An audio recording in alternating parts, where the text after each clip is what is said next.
This is the Simpit. I am your host, Sean Cole, and today I want to talk about Project Cars by Slightly Mad Studios and what they showcased at E3 2014. Now, out on the show floor at the Sony booth, or it's more like Sony City, this thing is a monster.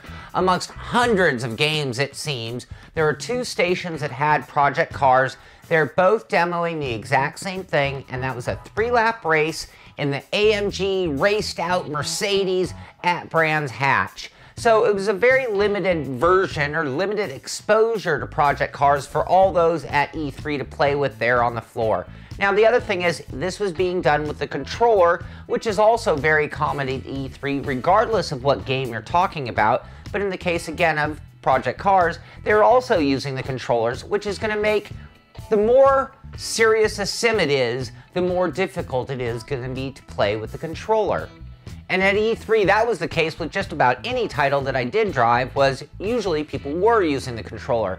I really wish that I could have used a steering wheel while playing Project Cars. This was a great car and track combo for me because it's a car that I love, and it was a track that I know very well, so I should be able to jump in and get very acclimated very quickly, but still using the controller on something that is more of a simulation. And I'm going to say that right now, of all of the games or sims or driving titles that I tried at E3, Project Cars was hands down the most simulation type, and there are a few reasons why. Brands Hatch, let's just talk about the track. There is a lot of runoff room at Brands Hatch, and you can end up in the sand and then into the wall and damage the car.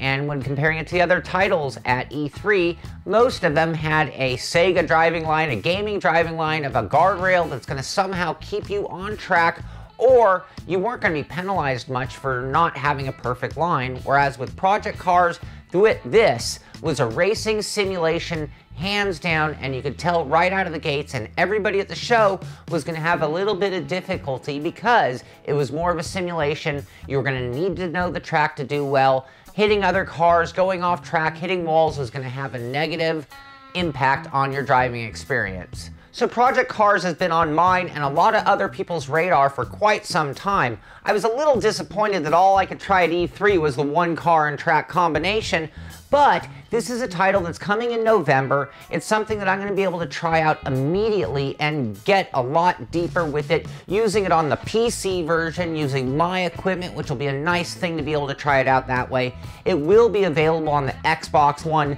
the PS4, and the PC. My preference, of course, will be on the PC. What I did see, though, and what you could see at E3, let's talk about graphics. These graphics are rivaling Forza and Gran Turismo, and they're presenting it on a simulation across all the platforms.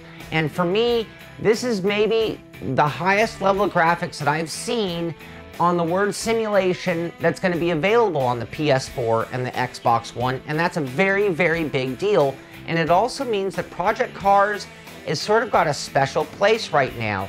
They are in that in-between. I don't even want to say in-between. They are presenting themselves as a simulation, and they're doing it on the cross-platforms, which is a difficult market, because let's face it, most people on the Xbox One and the PS4 are using a gamepad controller, and they're looking for more of a gamier title.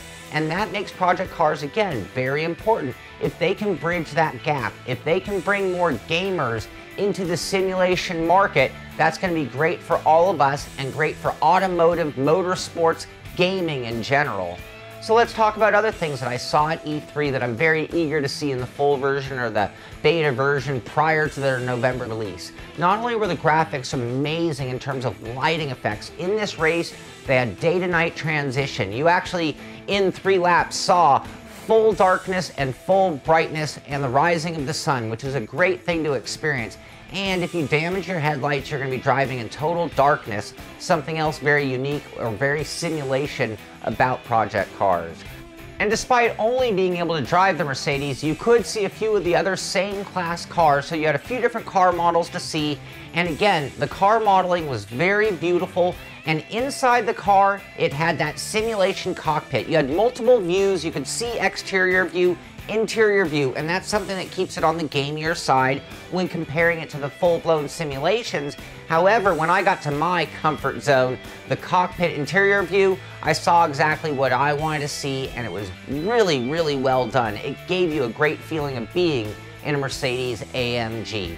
So that is about all I got to see at E3. I just don't want to underestimate or understate the importance of this title being at E3 and being presented to the entire world as a full simulation compared to the other 4 or 5 titles that were much more gamey.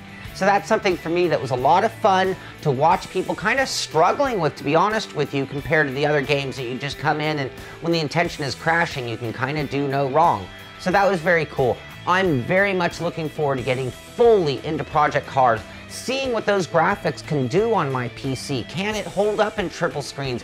Do I have to turn things down? I mean, this looked so modern that I'm a little bit concerned about that, but I don't want to say that it will or won't work until I've tried it myself.